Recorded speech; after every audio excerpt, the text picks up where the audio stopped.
আমার কথা হচ্ছে সামাজিক রাজনীতিটা আপনারা করবেন। সামাজিক রাজনীতি জরুরি। আপনারা কি জানেন এই বাংলায় সবচেয়ে প্রভাবশালী মানুষ কারা? শাহজালাল রহমতুল্লাহ আলাইহি। এই বাংলার সবচেয়ে প্রভাবশালী মানুষদের মধ্যে একজন হচ্ছে খান জাহান আলী রহমতুল্লাহ আলাইহি। এই বাংলার সবচেয়ে প্রভাবশালী মানুষদের মধ্যে একজন হচ্ছেন মৌলানা কারামত আলী জৌনপুরি রহমতুল্লাহ আলাইহি। ওয়াই?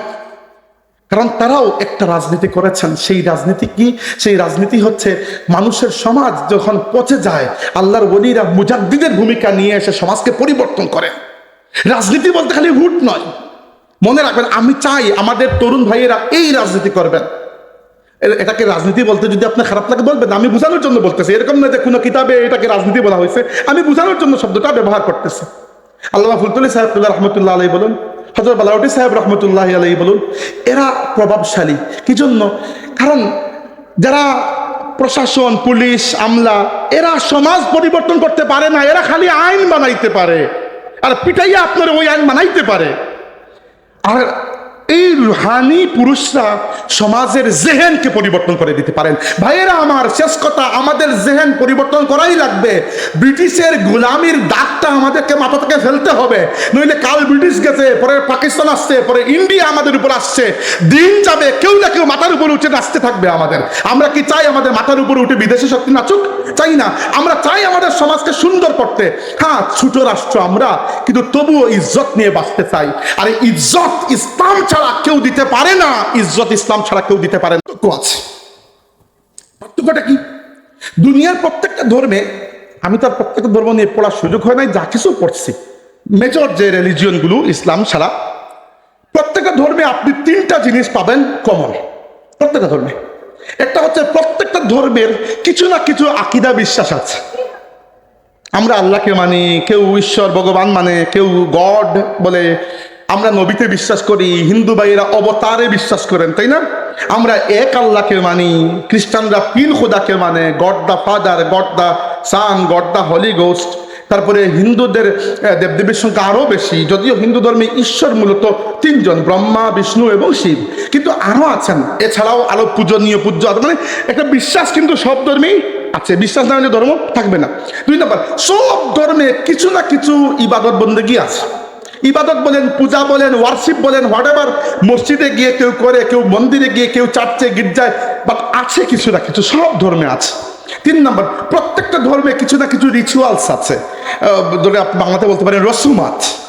ধরেন উদাহরণস্বরূপ, আমাদের বিয়ে হয় কিভাবে? ইজাব, কবুল, সাক্ষী, এগুলা নিয়ে। হিন্দু ধর্মে কিন্তু এরকম বিয়ে হয় না। সাত পাকে বাধা পড়ার মাধ্যমে বিয়ে হয় আগুনের চারপাশে। কি জন্য? কারণ আমাদের জন্য বিয়েটা হচ্ছে একটা চুক্তি, স্বামী স্ত্রীর মধ্যে একটা চুক্তি। এই জন্য বিয়েকে বলা হয় আকদ। আকদ অর্থ হচ্ছে চুক্তি। হিন্দুদের জন্য বিয়ে আকদ নয়, হিন্দুদের জন্য হচ্ছে 7 জনমের বন্ধন। এই জন্য হিন্দু ধর্মে ডিভোর্সের কোনো কনসেপ্টই নাই। এজন্য হিন্দুরা যে বিবাহ বিচ্ছেদ হয়, এটা দেশের আইনে হয়, ধর্মের আইনে নয়। কারণ হিন্দু ধর্মে বিবাহ বিচ্ছেদের কোনো কনসেপ্টই নাই। 7 জন্মের জন্য আপনি বাধা পড়াচ্ছেন, আপনি বাংলার ঘুর থেকে প্রথম জন্মে যদি খুলাইতে পারেন না, তাহলে তো হইল না। তাইলে দেখেন, এই দেখেন, এটা সংস্কৃতি পার্থক্য আছে না? আমি এই ড্রেস পরে দুনিয়ার যে জায়গায় যাই, মানুষ এমনিতেই আমার মুসলমান মনে করবে, না বললেও। কারণ কি? এটা আমার কালচার, এটা আমার দাড়ি, আমার টুপি। এটা প্রত্যেক ধর্মে কিছু না কিছু কালচার আছে। আমরা মানুষ মারা যাওয়ার পরে জানাজা, দাফন কাফন করি, কেউ আবার অন্য কিছু করে। মানে প্রত্যেক ধর্মের কিছু ইবাদত বন্দেগী, কিছু আকীদা বিশ্বাস, আর কিছু সাংস্কৃতিক কর্মকাণ্ড আছে। ইসলামেরও আছে। এতটুকু পর্যন্ত ইসলাম একটা ধর্ম, এতে কোনো সন্দেহ নাই। কিন্তু এটা ইসলামের 50% পরিচয়। অন্য কোনো ধর্মের বা বেশিরভাগ ধর্মের এরপরে আর কোনো জায়গা নিয়ে ধর্ম মূলত নাক গলায় না। এর পরের যে জগৎ আছে আপনার, আচ্ছা, আপনি কি আপনার জীবনে খালি আকীদা বিশ্বাস আর কয়েকটা ইবাদত নিয়ে পড়ে থাকেন? আপনি কি একজন স্বামী না? আপনি কি একজন বাবা না? আপনি কি একজন ব্যবসায়ী না? আপনি কি একজন চাকরিজীবী না? আপনি কি একজন ছাত্র না? আপনি কি একজন রাজনীতিবিদ না? মানে আমার জীবনে খালি যে আমি ইবাদত বন্দেগী করি আর কিচ্ছু করি না এমন নয়।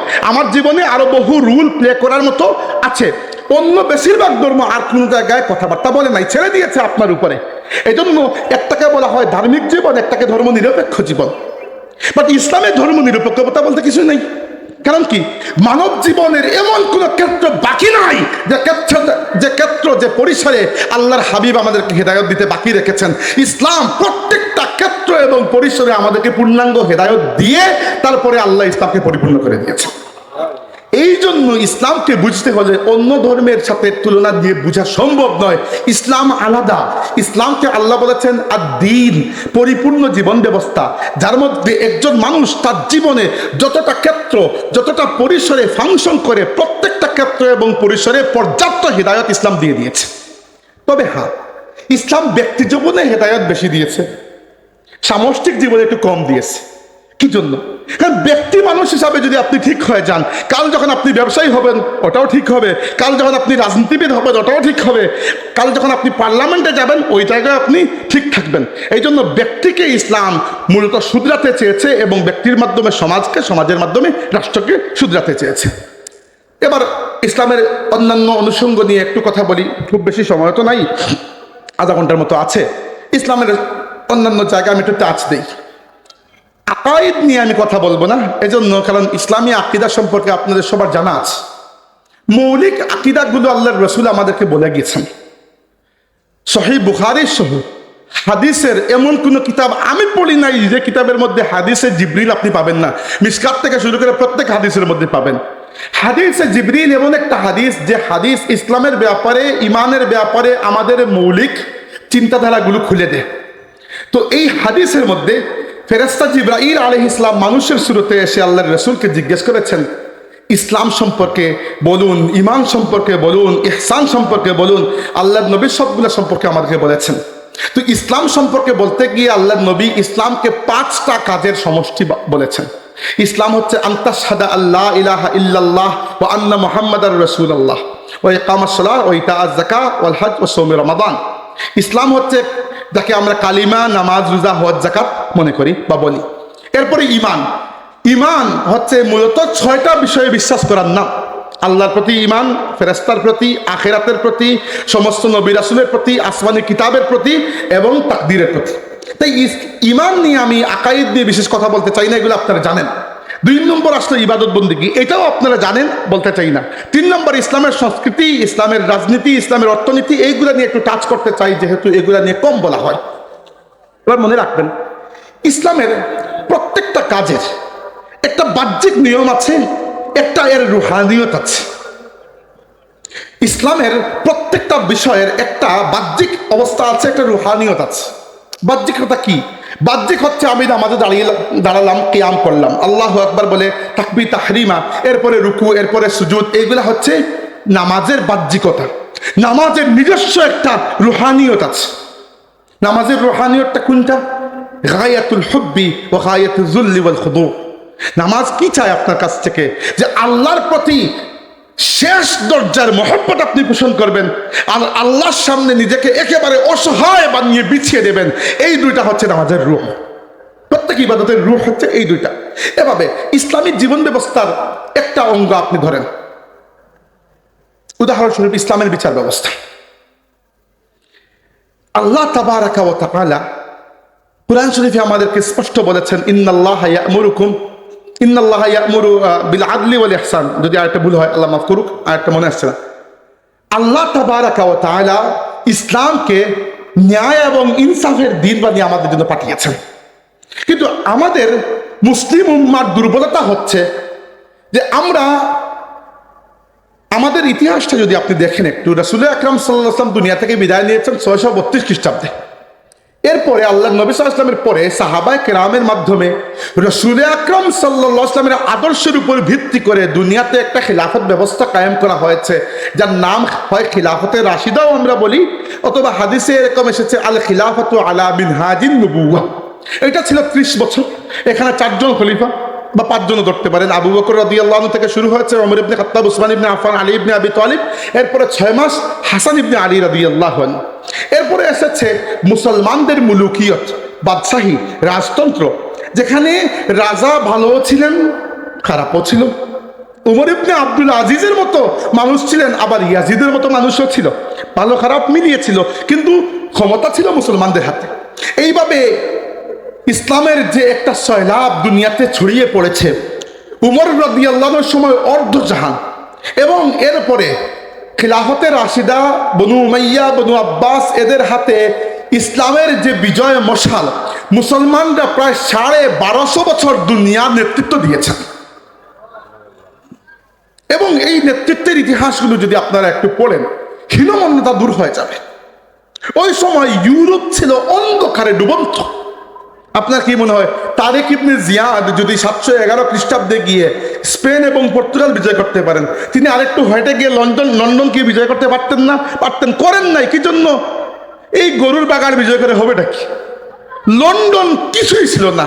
লন্ডন মানুষে আর কুকুরে একসাথে বসবাস করতো, এইরকম এরা নিকৃষ্ট অবস্থায় ছিল। নারীদের কদর যেটা জাহেলি আরবে ছিল না, রাসূলুল্লাহ সাল্লাল্লাহু আলাইহি ওয়াসাল্লাম এসে দুনিয়াকে শিখিয়েছেন। আল্লাহ রাসূল দুনিয়া থেকে বিদায় নেওয়ার শত শত বছর পর্যন্ত ইউরোপের নারীদেরকে মানুষই মনে করা হতো না। এই অবস্থা ছিল দুনিয়ার, যখন মুসলমানরা নেতৃত্ব দিয়ে দুনিয়াকে আলোকিত করেছে। কিন্তু আল্লাহ রাব্বুল আলামিন একটা আইন, একটা কানুনের মাধ্যমে দুনিয়াকে চালান। সেটা হচ্ছে কি? সেটা হচ্ছে যে ব্যক্তি নিজেকে কাফির বলে দাবি করেছে, আল্লাহর সাথে তার কোনো কমিটমেন্ট নাই, তার জন্য আল্লাহ দুনিয়াটাকে একটা ফুলের বিছানা বানিয়ে দিয়েছেন, এটা জান্নাত। যে ব্যক্তি নিজেকে মুমিন দাবি করেছে, আল্লাহর সাথে একটা কমিটমেন্টের সম্পর্কে গেছে, তার জন্য আইন আলাদা। তার জন্য আইন হচ্ছে যে তুমি যদি আমার দিনকে পিঠ দেখাও, আমি আল্লাহ তোমাকে পরিবর্তন করে অন্য জাতিকে তোমার জায়গায় নিয়ে আসবো। এটা মুমিন মুসলমানের জন্য আল্লাহর আইন। কুরআন শরীফে সূরা মুহাম্মদের মধ্যে এই আয়াতটা আল্লাহ বলেছেন যে তোমরা যদি আমার দিনকে পিঠ দেখাও, তোমাদেরকে সরিয়ে আমি অন্য জাতিকে নিয়ে আসবো। তো প্রথমে আসলো উমাইয়া বংশ, মুসলমানের নেতৃত্ব দিল 89 বছর। পরে আব্বাসী বংশ প্রায় 450 বছর। পরে তার্কি, অটোমান, উসমানীরা এরা নেতৃত্ব দিল প্রায় 500-550, অ্যাপ্রক্সিমেটলি 600 বছর। আবু বকর রাদিয়াল্লাহু আনহু থেকে শুরু করে অনবরত মুসলমানদের খিলাফতটা চলেছে। প্রথম বিশ্বযুদ্ধ যখন শুরু হয়েছে 1914 সাল, ওই সময় পর্যন্ত 1922 সালে এসে টার্কিতে কিছু সেকুলার মানুষ টার্কিকে দখল করেছে এবং 1924 সালে আমাদের খেলাফত ব্যবস্থা সম্পূর্ণ ধ্বংস হয়ে গেছে। এরপরে কি হয়েছে? এরপরে ব্রিটিশরা, ফ্রেঞ্চরা, স্পেনিশরা, জার্মানরা, ইউরোপিয়ান বিভিন্ন শক্তি মুসলিম দুনিয়াকে গ্রাস করেছে এবং মুসলিম দুনিয়াকে তারা কলোনিতে পরিণত করেছে। রাসূলুল্লাহ সাল্লাল্লাহু আলাইহি ওয়াসাল্লাম বলেছেন, অচিরেই একটা দিন আসবে, ইউশিকুল উমামু আন তাদাআ আলাইকুম কামা তাদাআল আকালাতু ইলা কাসাতিহা। একটা দিন আসবে হে আমার উম্মত, যখন দুনিয়ার তামাম জাতি একে অন্যকে দাওয়াত করবে তোমাদেরকে খাওয়ার জন্য, যেভাবে থালা সাজিয়ে মেহমানকে বলা হয় যে আসুন সবাই মিলে খান। আজকে পৃথিবীতে সবাই একে অন্যকে দাওয়াত করছে মুসলমানদেরকে খাওয়ার জন্য। কিন্তু সবচেয়ে বড় সমস্যা হচ্ছে সামরিকভাবে সামনাসামনি যে ফিতনাগুলো আসে, যে বিপদগুলো আসে, সেটা আমরা কিছু না হলেও বুঝতে পারি, কিন্তু ভেতর থেকে যে ফিতনাগুলো উঠে আমাদের ঈমানকে নষ্ট করে, এটা আমরা বুঝতে পারি না। আজকে যেটা মনে রাখবেন আজকের পর থেকে, যে ইসলাম অন্য 10টা ধর্মের মতো একটা ধর্ম নয়। অবশ্যই ইসলাম একটা ধর্ম, কিন্তু শুধু ধর্ম নয়, ইসলাম একটা পরিপূর্ণ জীবন ব্যবস্থা। 2 নম্বর, ইসলামের যত আইন কানুন আছে, এই প্রত্যেকটা আইন কানুন কিন্তু তাকওয়া অর্থাৎ রুহানিয়তের উপর ভিত্তি করে গড়ে উঠেছে। ইসলামের রুহানি যে সাইড আছে, যাকে আমরা তাজকিয়া বলি, তাসাউফ বলি, এটাকে যদি আপনি সরিয়ে দেন, ইসলামের আইন আর দুনিয়ার আইনের মধ্যে কোনো পার্থক্য থাকবে না। দেখেন, আপনি রোজা রাখেন, বাড়িতে একা থাকলেও রোজা রাখেন, কেউ কাউকে দেখানোর উদ্দেশ্য নয়, কারণ আপনি জানেন যে এই রোজা রাখা না রাখার যে বাহ্যিক আইন, তার চেয়ে বড় কথা হচ্ছে আল্লাহ তো আমাকে দেখছেন। মানে এখানে বাহ্যিকতার চাইতে আত্মিকতা বড় হয়ে যায়। কিন্তু আপনিও এবং আমিও ধরেন, আপনি খুব ফোর্সে গাড়ি চালিয়ে যাচ্ছেন রাত্রে 3:30টার সময়, এখন ট্রাফিক লাইট লাল, 3:30টার সময় মানুষ নাই, সার্জেন্ট নাই, কেউ নাই, আপনি চলে যাবেন। ট্রাফিক আইন ভাঙতে কিন্তু মনের মধ্যে এত লাগবে না। কি জন্য? কারণ এর পেছনে কোনো রুহানি এলিমেন্ট নাই।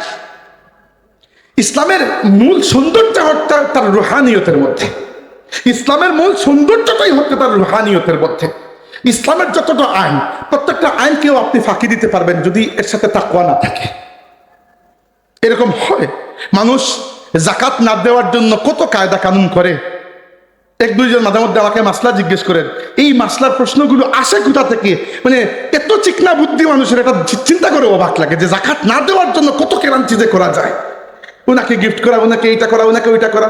আমি বলি যে ভাই, আমি মুফতি নই, ফতোয়া তো দিতে পারছি না।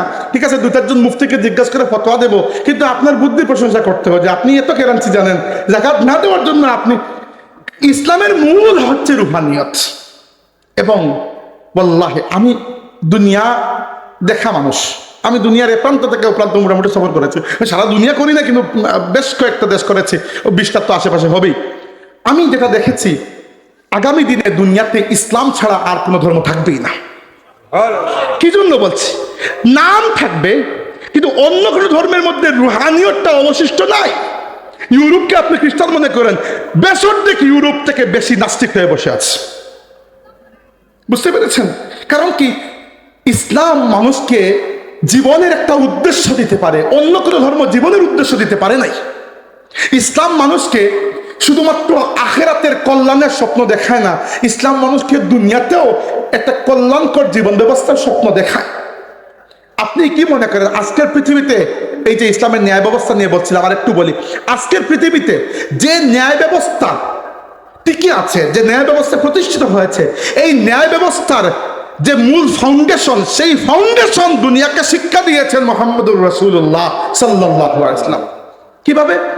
আজকের পৃথিবীতে প্রত্যেকটা আদালতে গিয়ে আপনি দেখবেন যে আদালত একটা নীতির উপর বিচার করে। এই নীতিটা হচ্ছে যে আদালতে যে দুই পক্ষ বিচার দেবে, মানে বিচারের জন্য দুইটা পক্ষ লাগে না, বাদী এবং বিবাদী।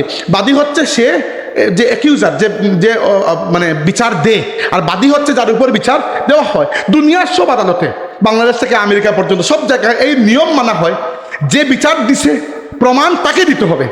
যার উপর বিচার দেওয়া হয়েছে তাকে প্রমাণ করার কিছু নাই যে আমি নির্দোষ। সে যদি নিজেকে নির্দোষ বলে, বাস, তার আর কোনো দায় দায়িত্ব নাই, আপনাকে প্রমাণ করতে হবে যে সে দোষী। এই যে নীতির উপর আপনি বসে আছেন, আপনি মনে করছেন এই নীতি তো মানব জাতি অনেক গবেষণার ফলে আবিষ্কার করেছে বা ইউরোপ আমাদেরকে শিক্ষা দিয়েছে। না, এই নীতি আমাদেরকে শিক্ষা দিয়েছেন আপনার নবী যখন বলেছেন আল বাইয়িনাতু আলাল মুদ্দাঈ ওয়াল ইয়ামিনু আলা মান আনকারা। যে ব্যক্তি দোষ দিয়েছে, বার্ডেন অফ প্রুফ মানে প্রমাণ করার দায়িত্ব তার উপর। যে ব্যক্তির উপর দোষ দেওয়া হয়েছে সে যদি আল্লাহকে সাক্ষী রেখে বলে যে আমি নির্দোষ, তাহলে তাকে আপনি মেরে পিটে এটা বলাতে পারবেন না যে নিজেকে দোষী বলো, আপনাকে প্রমাণ করতে হবে সে দোষী। এই পৃথিবীর ন্যায় ব্যবস্থা যে একটা নীতির উপর টিকে আছে, সেই নীতি দুনিয়াকে আমার নবী শিক্ষা দিয়ে গিয়েছে। আমি ইউরোপের কাছ থেকে আর আমেরিকার কাছ থেকে কি শিখবো? দ্বিতীয়ত, আজকে দেখেন ইসলাম দুনিয়াকে কিভাবে সাজায়। আপনি বলতে পারেন যে ঠিক আছে, ইউরোপ তো উন্নত, ইউরোপে তো উন্নত, আমেরিকা উন্নত। ইউরোপ আসলে কিছু কিছু দিক থেকে উন্নত, আমি নিজে ইউরোপ থাকি, আমি জানি কিছু কিছু দিক থেকে উন্নত, এটা কোনো সন্দেহ নাই। এবং ভালো জিনিসগুলো আমাদের শেখা উচিত অবশ্যই। আপনি যেখানে সেখানে ময়লা ফেলবেন না। আমার নিজের বদভ্যাস, আমি ইউরোপের জীবনে যেখানে সেখানে ময়লা ফেলি না, বাংলাদেশে এসে ফেলে দিই। তো বদভ্যাস যে মাথার মধ্যে রয়ে গেছে, ওইটা সে ছাড়তে পারি না এখন। এটি বলছিলাম যে মাত্র কিছুদিন আগে একটা গবেষণার ফলাফল প্রকাশ পেল।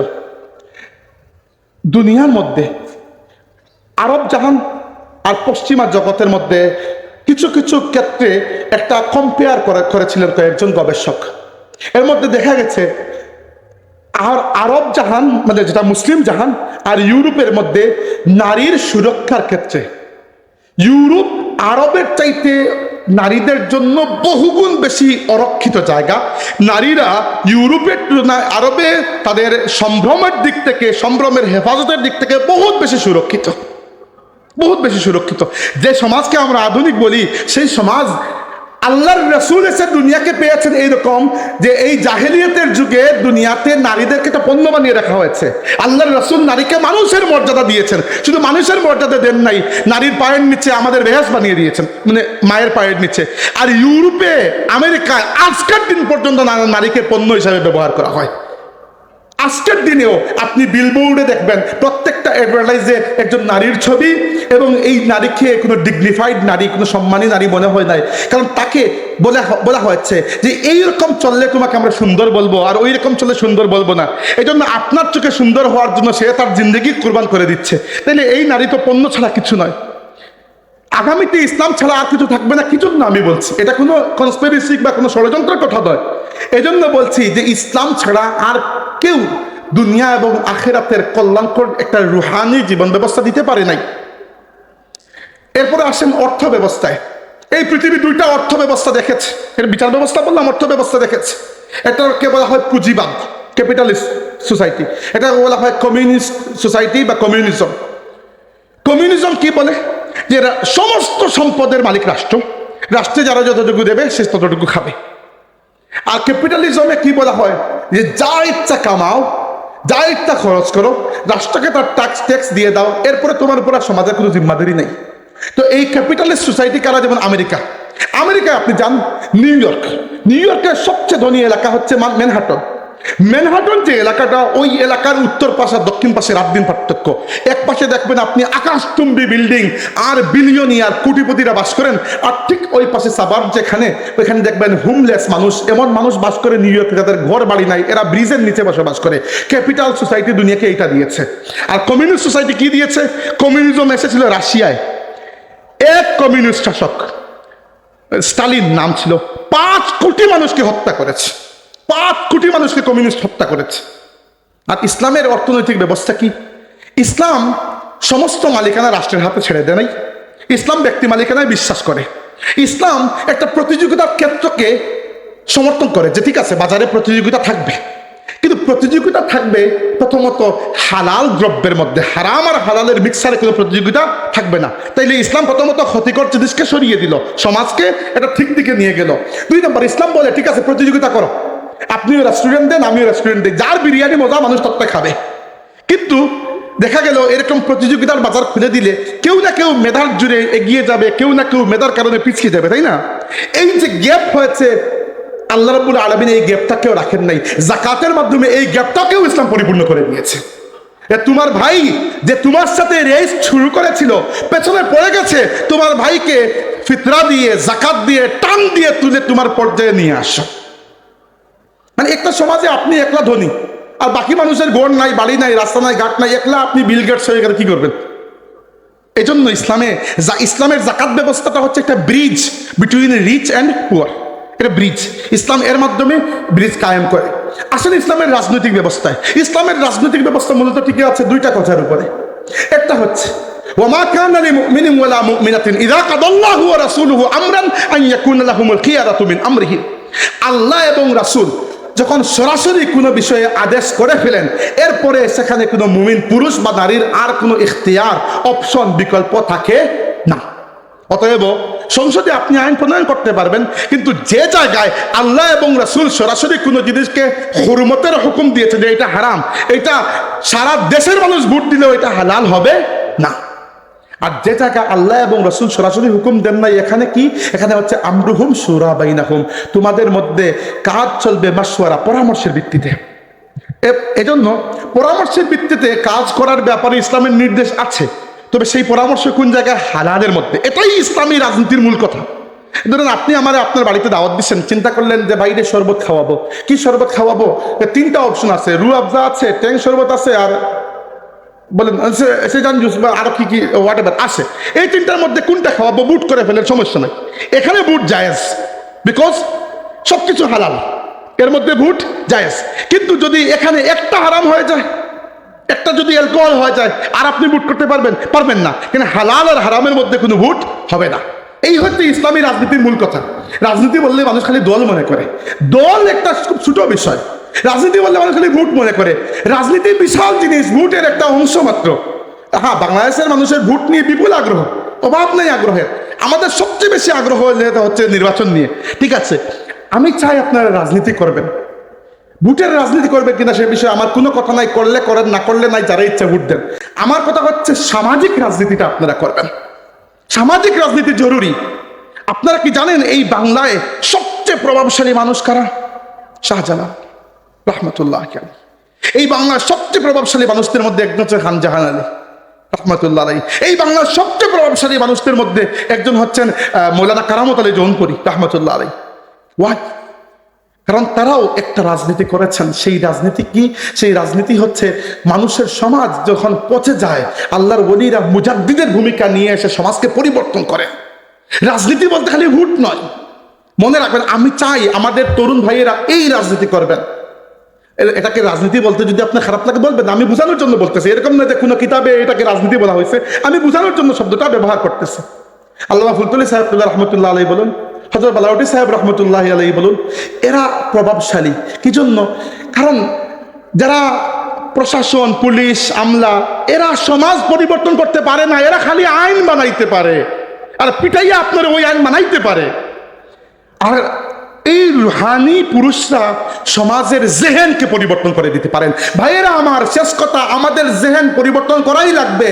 ব্রিটিশের গোলামির দাগটা আমাদেরকে মাথা থেকে ফেলতে হবে, নইলে কাল ব্রিটিশ গেছে, পরে পাকিস্তান আসছে, পরে ইন্ডিয়া আমাদের উপর আসছে, দিন যাবে কেউ না কেউ মাথার উপর উঠে নাচতে থাকবে আমাদের।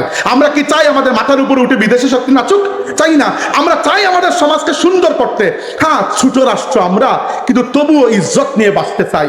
আর ইজ্জত ইসলাম ছাড়া কেউ দিতে পারে না, ইজ্জত ইসলাম ছাড়া কেউ দিতে পারে না। ছোট্ট একটা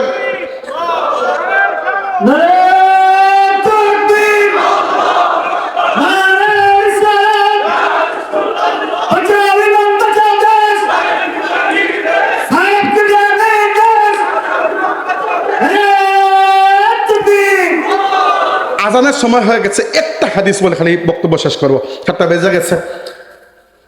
উমর ইবনে খাত্তাব রাদিয়াল্লাহু আনহুর কাছে চিঠি আসলো। আবু উবাইদা ইবনে জাররাহ রাদিয়াল্লাহু আনহু চিঠি লিখেছেন, আমিরুল মুমিনিন, আমরা দুইটা দল, খালিদ ইবনে ওয়ালিদের একটা দল আর আবু উবাইদা ইবনে জাররাহর একটা দল, জেরুজালিমকে ঘেরাও করে রেখেছি, বাইতুল মাকদিসকে। জেরুজালিমের সাথে যুদ্ধ করা যাচ্ছে না, কারণ ওই জায়গার যিনি প্যাট্রিয়ার্ক, মানে খ্রিস্টান যে গভর্নর, তার নাম ছিল সফরনিয়াস, সে বলেছে যে শোনো, যুদ্ধ করে দিতে পারবা না, তোমাদের বাদশা যদি নিজে এসে চাবি দিতে চায় আমি বিনা যুদ্ধে দিয়ে দেবো। উমর রাদিয়াল্লাহু আনহু রানা দিয়েছেন। তখন তার খিলাফতের প্রথম বছর, মাত্র মানে 639 খ্রিস্টাব্দ, মানে একেবারে প্রথম বছর। তো উমর রাদিয়াল্লাহু আনহু রানা দিয়েছেন, সাথে আর কিছু মানুষ জুটেছে রাস্তায়। প্রথমে একাই চলেছিলেন, রাস্তায় মানুষ এসেছে। তো আসার পথে উমর রাদিয়াল্লাহু আনহু, তার উমর রাদিয়াল্লাহু আনহু, কারণ তার কাপড় ছিল মাত্র একটা, ওই কাপড়ের মধ্যে জোড়াতালি দেওয়া, এইটা পরে এসেছেন। এবং দীর্ঘ রাস্তা, মূলত তারা দুইজন মানুষ ছিলেন, তিনি ছিলেন আর তার একজন কৃতদাস ছিলেন, নাম ছিল আসলাম। তো রাস্তায় কি হয়েছে, উটের পিঠে এমনি দুইজন বসা যায়, কিন্তু যেহেতু উটের পিঠে পুরো রাস্তার খাবার দাবার, এই জন্য দুইজন বসার জায়গা না, একজন বসা যায়। তো ওমর রাদিয়াল্লাহু আনহু কতক্ষণ উটের পিঠে বসেন, আর ওই খাদিম উটের লাগাম ধরে চলে, আর কতক্ষণ খাদিমকে তিনি উটের পিঠে বসান আর তিনি লাগাম ধরে চলেন। এইভাবে চলতে চলতে জেরুজালেমকে উপস্থিত হয়েছেন। রাস্তায় এক জায়গায় কাদা মাটি এসেছে, তিনি তারা ওই যে চামড়ার যে মোজা তারা পড়তেন, ওই মোজাটা খুলে কাঁধের মধ্যে নিয়ে নিচ্ছেন, ওইটা কাঁধের মধ্যেই আছে। আর যখন গিয়ে জেরুজালেম পৌঁছেছেন, তখন মানে পালা অনুযায়ী খাদিম উটের পিঠে। তো খাদিম বেচারা বলতেছে যে আমিরুল মুমিনিন, এখন আর তো আমাকে নামান, আপনি উঠেন, রাষ্ট্রীয় সফর বেইজ্জত হয়ে যাব। ওমর রাদিয়াল্লাহু বলেছেন, আর দৌরুক, তোমার পালা তুমি থাকবে, কোনো কথা নাই। আবু উবাইদা ইবনে জাররাহ রাদিয়াল্লাহু আনহু দৌড়ে এসেছেন, তাবরানির মধ্যে এই হাদিস আছে। আবু উবাইদা দৌড়ে এসেছেন, এসে বলেছেন, আমিরুল মুমিনিন, যে এই যে সমাজে আমরা গিয়ে প্রবেশ করছি যারা, এরা হচ্ছে রুমান, খুব ঠাটবাটাদের, এরা সুটকুট টাইটুই পরে থাকে, আর আপনি এরকম ফকিরের বেশে গিয়ে উপস্থিত হবেন, আমাদের তো বড় বেইজ্জত হয়ে যাবে, আমরা কি একটু বেশভূষা পরিবর্তন করে যেতে পারি না? উমর রাদিয়াল্লাহু আনহু বলেছেন যে তুমি যদি আবু উবাইদা না হইতে, যে আমি তোমাকে এমন শাস্তি দিতাম যে পুরো উম্মতে মুহাম্মদের জন্য তোমার শাস্তিটা দৃষ্টান্ত হয়ে থাকত। তিনি বলেছেন কি, এমন শাস্তি দিতাম, তুমি যদি আবু উবাইদা না হতে, উম্মতি মুহাম্মদ সাল্লাল্লাহু আলাইহি ওয়াসাল্লাম, আমি উম্মতে মুহাম্মদের জন্য একটা দৃষ্টান্ত স্থাপন করতাম তোমাকে সাক্ষী দিয়ে। কি জন্য? ওমর রাদিয়াল্লাহু বলেছেন যে ইন্না কওমুন আ'আজ্জানাল্লাহু বিল ইসলাম, আমরা সেই জাতি যাদেরকে আল্লাহ ইসলামের মাধ্যমে ইজ্জত দিয়েছেন। সুবহানাল্লাহ। যে ব্যক্তি ইসলাম ছাড়া অন্য কোনো জায়গা থেকে ইজ্জত খুঁজতে যায়, আল্লাহ নিজেকে বেইজ্জত করে ফেলেন। এবার আপনার সমাজকে যদি ঠিক করতে হয়, চাইলে শুধুমাত্র একজন আর দুইজন প্রধানমন্ত্রী আর প্রেসিডেন্টের উপর ভরসা না করে সমাজকে ঠিক করার দায়িত্ব আমরা নিজের হাতে নেই। এবং আমাদের এই ইতিহাস আছে, আমাদের সিলসিলার এই ইতিহাস আছে। এই যে আজকে যার ইসালে সব হযরত বালাউদ্দিন সাহেব রহমতুল্লাহি আলাইহি থেকে শুরু করে, এরা সমাজের দায়িত্ব নিয়েছিলেন। এই মায়ায় আপনারা এসেছেন, টাকা দিয়ে কেউ আনা লাগে নাই। রাজনৈতিক দলের সমাবেশে তো টাকা দিয়ে, বিরিয়ানি দিয়েও নেওয়া কষ্টকর হয়ে যায়। এখানে আপনারা এসেছেন নিজের ইচ্ছায়। কি জন্য? এই সকল মানুষ জিম্মাদারি নিয়েছিলেন সমাজের। আমাদের পূর্বপুরুষরা, সৈয়দ আহমদ বেরলভী রহমতুল্লাহি আলাইহি বলুন, আর এর আগে ইমাম শাহ ওলিউল্লাহ মুহাদ্দিস দেহলভী বলুন, আর এর আগে মুজাদ্দিদ আলফে সানি বলুন, আমাদের পূর্বপুরুষদের ইতিহাস আছে। এরা যখন দায়িত্ব নিয়েছেন, আকবরের দিনে এলাহি দুনিয়া থেকে মিটিয়ে দিয়েছেন। সৈয়দ আহমদ বেরলভী যখন তরবারি হাতে নিয়েছেন, তখন ব্রিটিশ এবং হিন্দু সাম্রাজ্যের ভিত কাঁপিয়ে দিয়েছেন, জীবন দিয়েছেন, তবে ইসলাম দেন নাই তিনি। আমাদের সমাজে এই রাজনীতি করতে হবে। এই রাজনীতি করার জন্য যদি আপনার দল করা লাগে করেন, যে দল করা লাগে করেন, দল ছাড়া করতে হয় করেন, বক্তৃতা দিতে হয় দেন, লিখতে হয় লিখেন, কিন্তু মনে রাখবেন সমাজকে যদি আমরা ইসলামের রঙে রাঙাতে না পারি, এখান থেকে দাড়িওয়ালা একজন সরাইয়া দাড়ি ছাড়া একজন সরাইয়া দাড়িওয়ালা একজন আনলে দুনিয়াতে রাষ্ট্রীয় ইসলাম কায়েম হবে না। আমাদের কাছে ইসলাম কি, যে যিনি আসেন বসে দাড়ি ছাড়া উবাইদুল কাদের, আপনি দাঁড়িয়ে একজন উবাইদুল কাদেরকে নিয়ে আসেন, হয়ে গেল ইসলাম। এই ইসলামে এইরকম আসবে না। ড্রাইভার চেঞ্জ করলে ইসলাম আসবে না, গাড়িটা চেঞ্জ করতে হবে। আপনার গাড়ি ব্রিটিশরা নষ্ট করে দিয়ে গেছে, ইসলাম ছাড়া আর কিছু দিয়ে পারবেন না। স্বাধীনতা 54 বছর ধরে ধর্ম নিরপেক্ষতা, জাতীয়তাবাদ ও আপনার ভারতীয় আধিপত্যবাদ থেকে শুরু করে চেতনা কত কিছুই তো করলেন, পারলেন না। এবার আসুন ইসলাম দিয়ে যদি আমরা আমাদের সমাজকে চেঞ্জ করতে পারি। সমাজ পরিবর্তনের আগে রাষ্ট্র পরিবর্তনের চিন্তা করবেন না, কারণ সমাজ থেকে রাষ্ট্র গঠন হয়। এজন্য আল্লাহর ওলিদের পদ্ধতি ছিল। আমি একবার একটা ভাই হিসাবে নয়, একজন গবেষক হিসাবে বলতে পারেন, আমার ভাই মৌলানা আহমদ হাসান চৌধুরী সাহেবকে জিজ্ঞেস করেছিলাম যে আপনার দাদার পদ্ধতিটা কি ছিল। উনি বলেছেন সমাজ বিপ্লবের মাধ্যমে, সমাজ পরিবর্তনের মাধ্যমে রাষ্ট্র পরিবর্তনে ভূমিকা পালন করা। খুঁজে দেখলাম তাই তো। ফুলতলি সাহেব যেটার উপর ফোকাস করেছেন, এটা সমাজ সংস্কৃতির একটা অবিচ্ছেদ্য অংশ। উদাহরণস্বরূপ শিক্ষা, শিক্ষা ব্যবস্থাকে তিনি কিভাবে ফোকাস করেছেন যে ইসলামী শিক্ষাকে আমি তথাকথিত সেকুলার শিক্ষার অধীনে নিয়ে যেতে দেব না। এই জন্য জীবনের শেষ দিকে তিনি এত বিশাল একটা লং মার্চ করেছিলেন। এটাকে কালচারাল পলিটিক্স বলা হয়। এই সমাজে মুসলিম সংস্কৃতি নিয়ে আসার জন্য ইসলামী শিক্ষার প্রয়োজন। এই জন্য ফুলতলি সাহেব এখানে জোর দিয়েছিলেন। আপনি বলেন ফুলতলি সাহেব এই কাজটা যে করেছেন, এর মাধ্যমে রাষ্ট্রে কি কোনো প্রভাব বিস্তার হয় নাই? হয়েছে। বুটে না দাঁড়িয়েও তিনি রাষ্ট্রীয় প্রভাব বিস্তার করতে পেরেছেন। বুটে দাঁড়ানো কোনো হারাম জিনিস নয়, আমি বুটে দাঁড়ানোকে বুটেও খারাপ বলছি না। দাঁড়ানোর যোগ্যতা থাকলে দাঁড়ান, সমস্যা নেই। কিন্তু মনে রাখবেন সমাজ পরিবর্তন না করে রাষ্ট্র পরিবর্তনের স্বপ্ন যারা দেখে, 2 দিন পরে বিরক্ত হয়ে বাড়িতে বসে থাকে, নইলে খালি বোমাবাজি করে না কোনো পরিবর্তন আসবে, সুইসাইড বোম্বিং করে জঙ্গিবাদী সন্ত্রাসবাদী করে না কোনো পরিবর্তন আসবে, আর তথাকথিত ধর্ম নিরপেক্ষতাবাদের মাধ্যমে কোনো পরিবর্তন আসবে না। আল্লাহর ওলিরা যুগে যুগে পরিবর্তন করেছেন। শাহজালাল রহমতুল্লাহর মতো পরিবর্তন এই সমাজে কে করেছেন?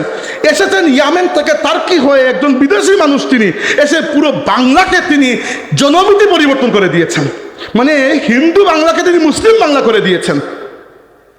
বখতিয়ার খিলজি এসেছেন আফগান থেকে, এসে তিনি লক্ষণ সেনকে পরাজিত করে বাংলাকে মুক্ত করেছেন।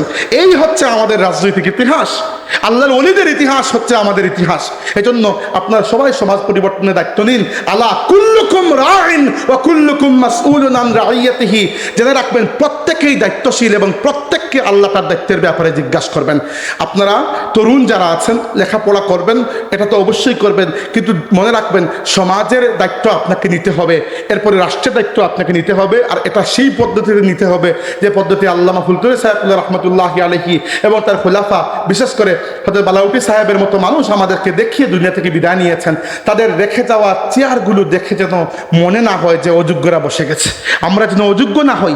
আজকে যেন আমাকে দেখে মনে না হয় যে ফুলতলি সাহেবের নাতি একটা অযোগ্য মানুষ। হ্যাঁ, আমি অযোগ্য জানি, কিন্তু এতটুকু অযোগ্য যেন না হয় যে আমার দাদাকে আমি রিপ্রেজেন্টই করতে পারছি না, এরকম অযোগ্য যেন না হয়। এরকম অযোগ্য হলে আমাদের পূর্বপুরুষের বদদুয়া লাগবে আমাদের উপর। আল্লাহ পাক আমাদের সমাজকে ইসলামের নূরে নূরান্বিত করে আমরা বলি আমিন। ওয়া আখিরু দাওয়ানা আনিল হামদুলিল্লাহি রাব্বিল আলামিন। সংক্ষিপ্ত মোনাজাত। আল্লাহুম্মা আমিন। আলহামদুলিল্লাহি রাব্বিল আলামিন ওয়াসসালাতু ওয়াসসালামু আলা সাইয়্যিদিল আমবিয়া ওয়াল মুরসালিন ওয়া আলা আলিহি ওয়া আসহাবিহি আজমাইন। ربنا تقبل منا إنك أنت السميع العليم وتب علينا يا مولانا إنك أنت التواب الرحيم। আল্লাহ আমরা এই বসা শোনা, আল্লাহ আপনার এই উপস্থিতির এই মায়ারে পারস্পরিক এই মহব্বতকে তুমি আল্লাহ তোমার ওয়াস্তে বানাওয়ার কবুল করো মৌলা। আল্লাহ এর ওসিলায় আমরা মাফ করে দাও, আমরা জিন্দা মুর্দা মা বাবারে মাফ করে দাও। খাস করে হযরত বালাউটি সাহেব রহমতুল্লাহি আলাইহির কবরের মাঝে এই তামাম নেক হাজার সওয়াব রে পৌঁছায় দাও। তোমার বান্দার ইসালের সওয়াব রে তুমি কবুল আর মঞ্জুর করো। তোমার বান্দার মাকাম রে তুমি বৃদ্ধি করি দাও। তোমার বান্দার কবরের মাঝে তোমার নূর পয়দা করি দাও মৌলা, নূরান্বিত করো। আল্লাহ তোমার কাছে ভিক্ষা চাই, তোমার নেক বান্দা হল দুনিয়া থেকে বিদায় নিয়ে আগে আস্তে আস্তে এর পিছনে আমরার মতো জাহিল মানুষ পড়িয়া আছে আল্লাহ, আমরা তুমি কাবিল বানাইয়া দাও আল্লাহ। আমরার মতো নালায়ক হলের পক্ষে তোমার দিনের খেদমত করা কিভাবে সম্ভব যদি তুমি তৌফিক না দাও আল্লাহ। আমরার মতো নালায়ক হলে লায়ক বানাইয়া দাও আল্লাহ। কোরআনে পাক করে নূর দিয়ে আমরা সিনারে মনোবর করে দাও আল্লাহ। আমরা সব কিছুরে ত্যাগ করে তোমার বান্দা হয়েছি, একবার যখন তোমার সামনে মাথা নত করি লিছি অন্যর সামনে আমরা মাথারে নত করাইও না মৌলা আল্লাহ। তোমার কাছে ভিক্ষা চাই আর দুনিয়ায় তো ইজ্জত করিও না, হাসরের ময়দানও শর্মিন্দা করিও না আল্লাহ। বহুত বেমারি মানুষের দোয়া চাই না আল্লাহ, বেমারে শিফা দান করো। অভাবী হলোর অভাবরে দূর করি দো, বেরোজগারি হলোর লাগে হালাল রিজিকের দরজা খুলি দো। আমরা প্রবাসী হলোর প্রতি দয়ান নজর ফরমাও। আমরা সমাজে শান্তি করো মৌলা, তোমার দিনের রঙে রঙিন করিয়ে দাও আমরা সমাজরে। এই সমাজটাকে মিথ্যা জুলুম পারস্পরিক হিংসা বিদ্বেষে সরাইয়া নিয়া এই সমাজে দিন আর শান্তির সমাজ বানাইয়া দাও। আমরা এক আর নেক হইয়া বাঁচার তৌফিক দান করো। দুনিয়া থেকে বিদায় দেওয়ার সময় ইমান ও আফিয়তের সাথে বিদায় দিও মৌলা। হাসরের ময়দানও আমরা তোমার হাবিবুল্লাহ ওয়াই হামদুর নিচে জায়গা দিও আল্লাহ। মুর্শিদ না হযরত ফুলতলি সাহেব কিবলা রহমতুল্লাহ আলাইহির দরজাত সে বুলন্দ করে দাও আল্লাহ। হযরত বড় সাহেব আমরা মাথার উপরে এই ছায়ারে তুমি আল্লাহ আরো বহুদিন আমরা মাথার উপরে বাকি রাখো মৌলা। এত তাড়াতাড়ি আমরা ছায়াহীন মায়াহীন করিও না মৌলা। আমরা এরার যোগ্য উত্তরসূরি বানাইয়া দাও। আমরা ওইটাম ফারসি না মৌলা, ওইবার শখ আছে আল্লাহ, তুমি কবুল করো মাহবুব আল্লাহ। তোমার বান্দা হলে এই মাহফিলে উপস্থিত হয়েছেন বড় আশা লইয়া। আজকের এই মাহফিলটা কি আল্লাহ তোমার হাবিবর ওসিলা ভিক্ষা চাই, এই মাহফিল থেকে তোমার কোনো বান্দার হাতে খালি ফিরাইয়া দিও না। বিফদলি সুবহান রাব্বিকা রব্বিল ইজ্জাতি আম্মা ইয়াসিফুন ওয়া সালামুন আলাল মুরসালিন ওয়া আলহামদুলিল্লাহি রাব্বিল আলামিন। আসসালামু আলাইকুম।